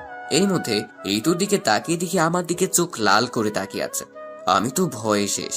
তারপর আর একটু মজা করে ভাবিরা চলে গেল, আর আমি আর আবিদও যেতে লাগলাম। হঠাৎ কোথা থেকে ঋতু এসে বলল, আবিদ ভাইয়া তুমি যাও, তোমার বন্ধুর সাথে আমার কথা আছে। আচ্ছা। তখনই ঋতু আমার কলার ধরে একটা ঘরে নিয়ে গেল আর দরজা বন্ধ করে দিল। তখন আমি বললাম, কি ব্যাপার, দরজা বন্ধ হলে কেন? চুপ, একটাও কথা বলবি না তুই। আমি বুঝলাম সে এখনো রেগে আছে। রেগে আছো? দাঁড়া, তোর মজা দেখাচ্ছি। বলেই আমার গলা চেপে ধরলো। ছাড়ো, কি করছো? লাগছে তো, মরে যাব।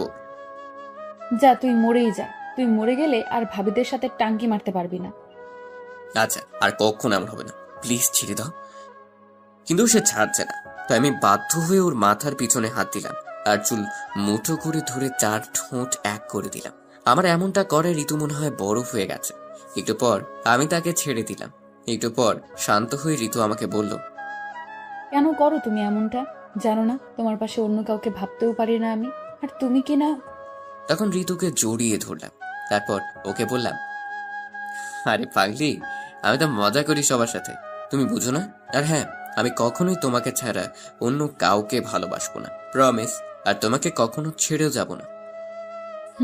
কিন্তু তাও এসব আর তুমি করবে না। আচ্ছা ঠিক আছে। তো রাতে তো খাওনি তাই না? সেটা আমি জানি। তুমি দাঁড়াও, আমি খাবার নিয়ে আসছি। বলেই সে নিচে চলে গেল খাবার আনতে। আমি তখন ভাবতে লাগলাম, আসলে পাগলিটা আমাকে অনেক ভালোবাসে। একটু পর ঋতু খাবার নিয়ে আসলো আর বলল, খেয়ে নাও। খাবো না। কেন? যদি কেউ খাইয়ে দেয় তাহলে তো খেতেই পারি। ওই, আমি কি তোমার বউ নাকি যে খাইয়ে দিব? বউই তো, আর শুধু বউ না, আমাদের ভবিষ্যৎ সন্তানের আম্মু তুমি। বলেই পেছন থেকে জড়িয়ে ধরলাম। হইছে, এখন ছেড়ে দাও আর আসো, তোমাকে খাইয়ে দিই। তারপর ঋতু আমাকে আর আমি ঋতুকে খাইয়ে দিলাম, কারণ আমি জানি সেও খায়নি। তারপর ঋতু আমাকে গুড নাইট দিয়ে মাহির সব কাজিনদের কাছে গেল ঘুমাতে। আর এইদিকে আমরা কয়েকজন বন্ধু মিলে ঘুমিয়ে পড়লাম। ওইদিকে মাহি আর মেঘলা ভালোবাসার সাগরে ডুব দিচ্ছে, কারণ আজকে তাদের ভালোবাসা সম্পূর্ণ হলো। সকালবেলা আমরা সবাই ঘুম থেকে উঠে কাজ করতে লাগলাম। এভাবে সকাল থেকে দুপুর হতে লাগলো।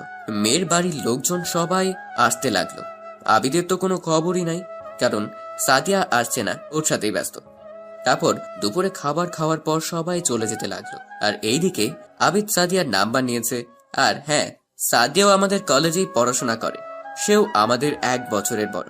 আমি বুঝতেছি না, আমাদের 3 বন্ধুর কপালে কি শুধু সিনিয়র মেয়েই আছে নাকি? তারপর এভাবে দিন চলে গেল, আমরাও বাসায় চলে আসলাম। তারপর থেকে আমরা, মানে আমি আর ঋতু একসাথে কলেজে যাই আসি। মাহি আর মেঘলাও একসাথে আসে যায়। আবিদও সাদিয়াকে পটানোর চেষ্টা করছে। এভাবে কয়েকদিন চলে যায়। আজকে রবিবার কলেজে এসেই আবিদ বলল, বন্ধু, আজকে আমি সাদিয়াকে প্রপোজ করব। ওকে, করিস। বন্ধু, তুই একটা ভালো করে প্রপোজ বলে দে না প্লিজ। শেষমেশ আমাকেই আবার ধরলি তোরা। দে একটা বলে, এত করে যখন বলতেছে। তুই চুপ কর। দে না দোস্ত, প্লিজ। ওকে, দিতেছি, বেশি নাটক করতে হবে না। তারপর আমি আবিদকে প্রপোজ বলে দিলাম। ও তো সেই খুশি। একটু পর সাদিয়া আসলো। সাদিয়া আমাদের কাছে আসলো তখনই আবিদ ওর সামনে হাঁটু গেড়ে বসে একটা গোলাপ ফুল সামনের দিকে ধরে বলল, প্রপোজের কথা যা আমি শিখে দিলাম। দেখেছি তোমায় প্রথম যেদিন পড়েছি তোমার প্রেমে, থাকতে পারছি না আর তোমাকে ছেড়ে। ভালোবাসি তোমায়, ছেড়ে যাব না কখনো, তুমি ফিরিয়ে দিও না আমাকে। বড্ড বেশি ভালোবাসি তোমায়, তাই ভালোবাসার কথা বলতে করতেছি না দ্বিধা, তুমি শুধু আমার। I love you Sadia. তারপর সাদিয়া আবিদের ফুলটা নিল আর প্রপোজ অ্যাকসেপ্ট করলো। তারপর তারা একে অপরকে জড়িয়ে ধরলো। একটু পর আমি বললাম, হয়েছে, এখন তো ছেড়ে দে, এটা কলেজ। তারপর তারা একে অপরকে ছেড়ে দিল। তারপর আমি আবারও বললাম, চল আবিদ, আজকে তুই খাওয়াবি, আমাদের সেই দিন আমার থেকে খাইছিলে। ঠিক ঠিক, চল। তারপর সবাই মিলে রেস্টুরেন্টে গেলাম। সেখান থেকে খাওয়া দাওয়া করে সবাই যার যার জিএফ নিয়ে ঘুরতে বের হলাম। ওরা ওদের মনে চলে গেল, আর আমি আর ঋতু আমাদের মতো এভাবেই সন্ধ্যার সময় বাসায় আসলাম। বাসায় আসতে মা ডাকছিল, তাই ওনার রুমে গেলাম। তখন মা বলল, দেখো তো ঋতুর জন্য ছেলেটা কেমন হবে। না দেখেই বললাম, বাদ দাও না, আমাকে এইসব দেখাচ্ছ কেন? তোমরা যা হয় করো।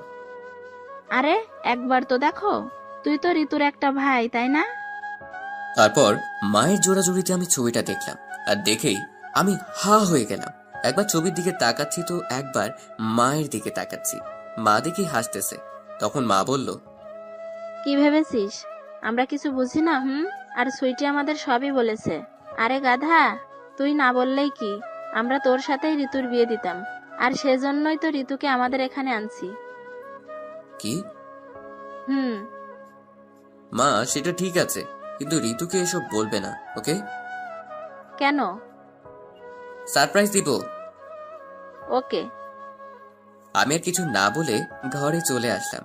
এসে ফ্রেশ হয়ে ঋতুর রুমে গেলাম। দেখলাম ও মাত্র ফ্রেশ হয়ে এসে আয়নার সামনে বসে আছে। আমি চুপি চুপি ওর কাছে গেলাম আর পেছন থেকে ওকে জড়িয়ে ধরলাম। আর ও কেঁপে উঠলো আর বলল, কে কে? আমি তোমার পিচ্চি হবু বর গো। ভয় পাইছো নাকি? ভয় পাবো না কেন? এভাবে হুট করে কেউ জড়িয়ে ধরে? সরি, কিন্তু কি করব বলো, তোমাকে দেখলে নিজেকে যে সামলাতে পারি না। তাই তো মশাই, আমাকে যদি পেতে চাও তো শাশুড়ি মা তো মামিকে আমাদের ভালোবাসার কথা বলতে হবে না। না থাক, বলবো না মাকে। কেন? বলে আর কি হবে বলো, বিয়ে তো আর দিবে না। তার চেয়ে বরং তোমার যার সাথে বিয়ে দিতে চায় তাকেই বিয়ে করো, সুখে থাকবে। তুমি এসব বলতেছো? কেন? তুমি জানো না আমি তোমাকে কত ভালোবাসি, আর তুমি কি না ভালো? তুমি চাও তো সবাই যাকে বলবে তাকে বিয়ে করি? আচ্ছা তাই হবে।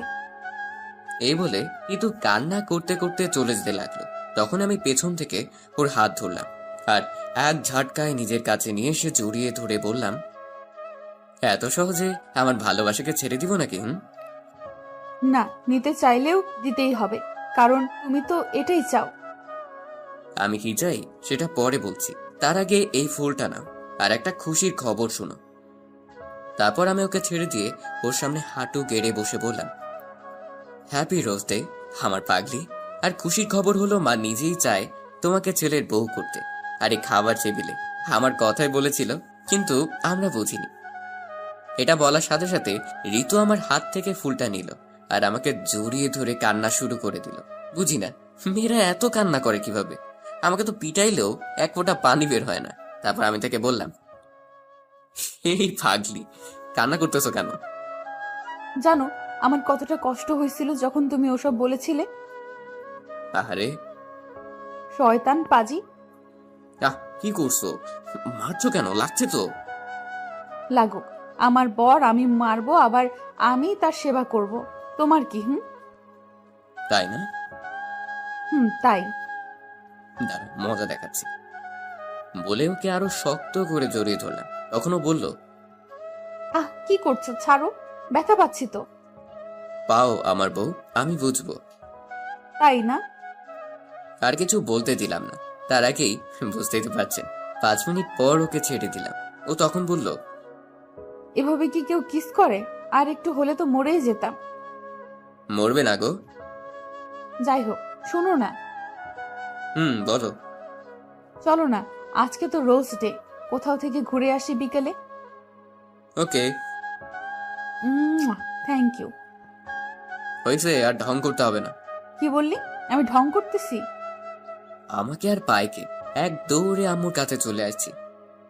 মা দেখো, শাকচুনি টাকা মারতে আসছে। মারবো না কি করবো? তুই আমাকে ঢং করার কথা কেন বললি?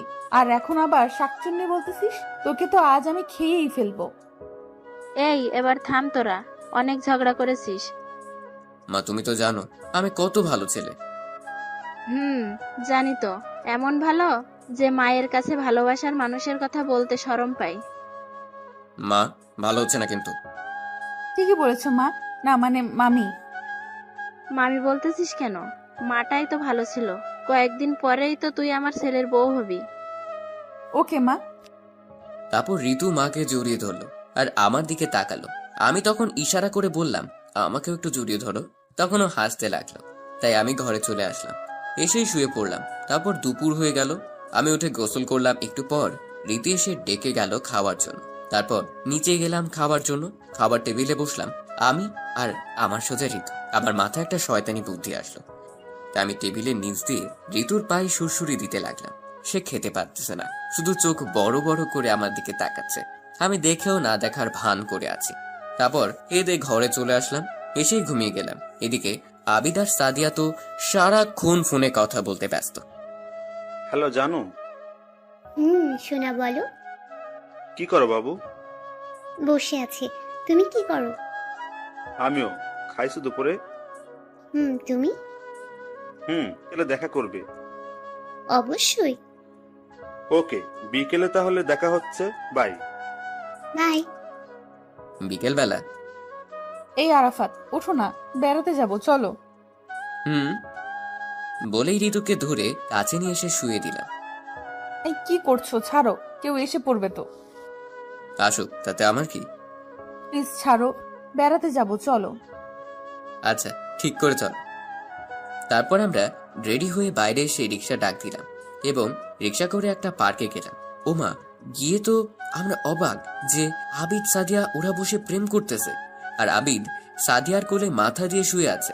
আমরা ওদের কাছে গেলাম আর আমি বললাম, হায়রে ভালোবাসা, কয়দিন হলো পরিচয় আর এর মধ্যেই এসব। ভাই, তোরা তাড়াতাড়ি বিয়ে করে নে। আমার কথা শুনে আবিদ উঠে বসলো আর বলল, থ্যাঙ্কস দোস্ত, আজকে বাড়িতে বলবো। তা না হয় বলবি, কিন্তু সাদিয়াকে গোলাপ দিছিস? না, ভাইয়া দেয়নি। কি আবিদ? আরে রাগিস কেন? দেইনি, তুই আসবি বলে তোর সামনেই দিমু, আর এখনই দিচ্ছি, দাঁড়া।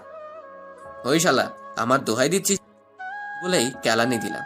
তারপর আবিদ সাদিয়াকে গোলাপ দিল, সাদিয়া ওকে জড়িয়ে ধরলো আর ওরা 4 ঠোঁট এক করে দিল। একটু পর আমি বললাম, ভাই এখানে আমরাও আছি রে, একটু তাকাস। আমার কথা শুনে ওরা একে অপরকে ছেড়ে দিল। তারপর সবাই মিলে ফুচকা খেতে গেলাম। ঋতু বলল, ঝাল কম, একটা বেশি। তারপর বামা ফুচকা দিল। আমি এক পিস মুখে দিলাম আর সাথে সাথে আমার মুখ লাল হয়ে গেল। এই কি হয়েছে? ঝাল। মামা, ওটাতে ঝাল আসলো কেমনে? ভুলে চলে গেছে মনে হয়। পানি দেন। পানি তো নাই আপা, শেষ হয়ে গেছে। কি? আর এদিকে আমার ঝাল কমছেই না, তাই ঋতু আর কোনো কিছু না বুঝে আমার ঠোঁটের সাথে ওর ঠোঁট মিলিয়ে দিল। আবিদ সাদিয়া তো অবাক হয়ে দেখতেছে আর হাসতেছে। একটু পর ঋতু আমাকে ছেড়ে দিয়ে বলল, এবার কি ঝাল কমছে? তখন আবিদ বলে উঠল, হায় রে বন্ধু, এমন ঝাল বেশি যদি আমার ফুসকাতেও হতো তাহলে কতই না ভালো হতো।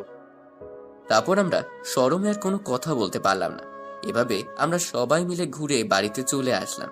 এসে আমি শুয়ে পড়লাম। একটু পর আবিদ ফোন দিয়ে বলল, হ্যালো। বল। দোস্ত, কাম তো হয়ে গেছে। কি কাম? সামনের 9 তারিখে তো আমার বিয়ে। কি? অভিনন্দন। ধন্যবাদ। বাই, পরে কথা হবে। ওকে, বাই। ঋতু ডাক দিল, তাই খাবার জন্য নিচে গেলাম। তারপর সবাই মিলে খেতে শুরু করলাম। হঠাৎ আব্বু বলে উঠল, প্রেম তো ঠিকই করিস, সেটা বলতে পারিস না? না মানে আব্বু। থাক, বাদ দে। আর শোন, আগামী 14 তারিখ তোর বিয়ে। আমি তো আব্বুর কথা শুনে অবাক হয়ে গেলাম আর বললাম, কি? অবাক হচ্ছিস কেন? না, কিছু না। ঠিক আছে। তারপর আমি আর কোনো কথা না বলে খাবার শেষ করে ঘরে চলে আসলাম। একটু পর ঋতুও আসলো, এসে বলল, কি মশাই, কেমন লাগলো আব্বুর কথা? তখন পিছনে তাকালাম আর ওর কাছে গিয়ে ওকে পেছন থেকে জড়িয়ে ধরলাম। এই কি করছো? ছাড়ো, কেউ চলে আসবে তো। কেউ আসবে না, সবাই খেয়ে দিয়ে ঘুমোতে গেছে। তাও ছাড়ো। সত্যি ছেড়ে দিব তো? সাহস থাকলে ছেড়ে দিয়ে দেখা। আরে রাগ দেখাও কেন, আমি তো মজা করছিলাম। এই শোনো।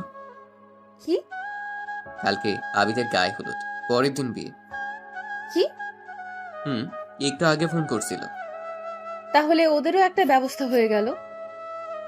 আর আমরা কেউই সিঙ্গেল থাকবো না।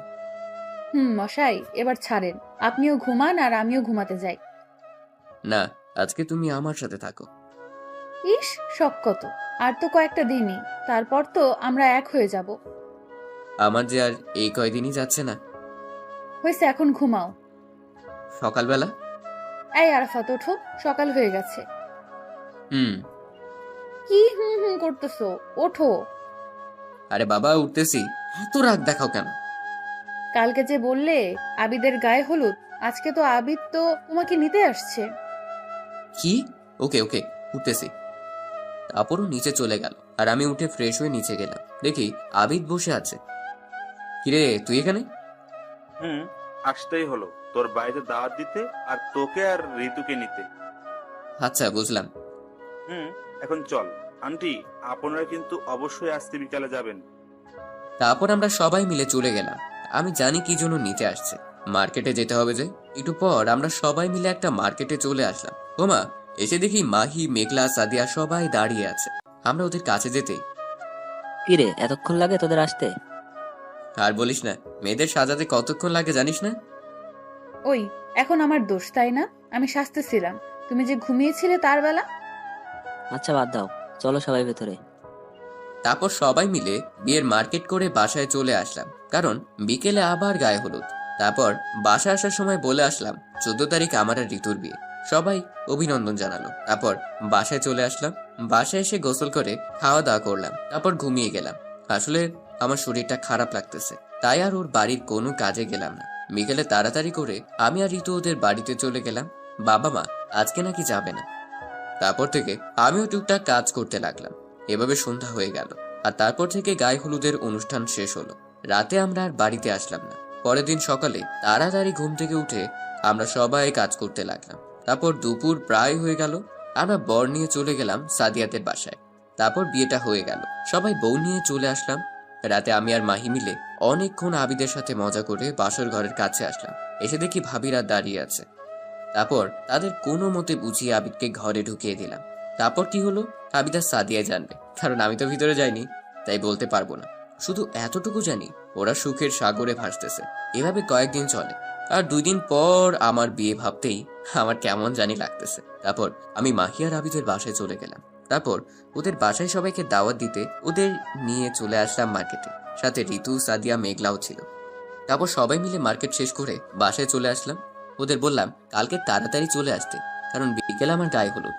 বাসায় আসতে আসতে বিকেল হয়ে গেল, তাই এসে গোসল করে খাওয়া দাওয়া করে ঘুমিয়ে পড়লাম। রাতে ঋতু ডাকলো খাওয়ার জন্য, তাই ঘুম থেকে উঠে নিচে গেলাম খাওয়ার জন্য। তারপর আমি রুমে আসলাম, জানি ঋতু আসবেই, তাই দরজার পিছনে লোকালাম। ঠিক একটু পর ঋতু আসলো ঘরে। যেই না সে ঘরের ভিতর পা দিয়েছে, আমি পেছন থেকে দরজা বন্ধ করে দিছি। ওরও সেই ভয় পাইছে আর বলতেছে, এই কি করতেছো? দরজা বন্ধ করলে কেন? দরজা খুলে দাও। চুপ, কোনো কথা নয়। তারপর আমি আস্তে আস্তে তার কাছে যেতে লাগলাম। সে পেছাতে লাগলো। একসময় সে খাটে পড়ে গেল। আমিও ওর উপর শুয়ে পড়লাম আর বললাম, এবার কোথায় যাবে? দেখো প্লিজ এমনটা করো না, আর তো একদিন। ভয় পাইছো নাকি? ধুর পাগলি, আমি তো মজা করছিলাম। ভয় পাবো না? এরকম মজা কেউ করে? আচ্ছা সরি। তাড়াতাড়ি ঘুমিয়ে পড়ো। বলেও চলে গেল আর আমি ঘুমিয়ে পড়লাম। পরের দিন সকালে ঋতু এসে আমাকে ডাক দিল। আমি ঘুম থেকে উঠে ফ্রেশ হয়ে নিচে গিয়ে দেখি বাড়িটা সুন্দর করে সাজানো হয়েছে। মাহি আর আবিদকে দেখলাম খুব কাজ করতেছে। আমার তো কোনো কাজ নাই। এভাবে সন্ধ্যা হয়ে গেল আর গায়ে হলুদের অনুষ্ঠান শুরু হলো। আমরা সবাই খুব মজা করলাম। রাতে আমি আর ঋতু, আবিদা, সাদিয়া, মাহি আর মেঘলা সবাই মিলে খুব নাচ করলাম। আসলে এই তো আমাদের এখানে থাকছে, তো তাই এখান থেকেই বিয়েটা হচ্ছে। তারপর সবাই যার যার মতো করে ঘুমিয়ে পড়লাম। পরদিন সকালে তাড়াতাড়ি ঘুম থেকে উঠলাম, কারণ আজকে আমার বিয়ে। তারপর ফ্রেশ হয়ে ঋতুর রুমে গেলাম। দেখলাম কয়েকজন মিলে ঋতুর সাথে মজা করছে। আমাকে দেখে একজন বলল, আরে দুলা ভাইজি আসেন, বউকে ছাড়া মন ছটফট করছিল বুঝি। বাকিরাও হাসতে লাগলো। কোনো কথা বললাম না, সোজা নিচে চলে আসলাম। তারপর দুপুর হয়ে গেল, আমাদের বিয়েটাও হয়ে গেল। এখন শুধু ভাবতেছি রাত কখন হবে। তারপর রাত হয়ে গেল, কিন্তু মাহি আর আবিদ আমাকে নিয়ে ছাদে গেল। বলতেছে চল আড্ডা দিব। আমি আগেই জানতাম এরা এমনই করবে, কারণ আমিও যে ওদের সাথে এমনটা করেছি। রাত 1টা বাজবে এমন সময় আব্বু আসলো। এসে বলল, কিরে ঘরে বউ রেখে এখানে কি করিস? যা ঘরে যা। আঙ্কেল, অনেকক্ষণ থেকে আমরাও বলছি, শুনছে না। দিল একটা বাস জায়গা মতো।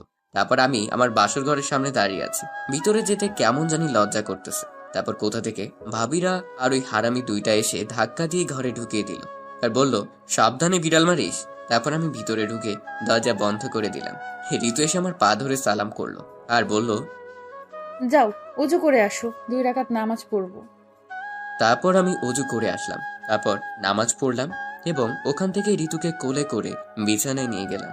তারপর ওকে শুয়ে দিয়ে 4 ঠোঁট এক করে দিলাম এবং আমি ঋতুর বুকের উপর থেকে শাড়ির আঁচল থেকে দিয়ে ওর বুকে মুখ ডুবিয়ে দিলাম। হয়েছে, অনেক পড়ছেন। আমাদেরও তো শরম বলতে কিছু আছে নাকি? আর এভাবেই আরাফাত আর ঋতু ভালোবাসার সাগরে ভাসতে লাগলো, কারণ তাদের ভালোবাসা আজকে পবিত্র বন্ধনে আবদ্ধ হলো।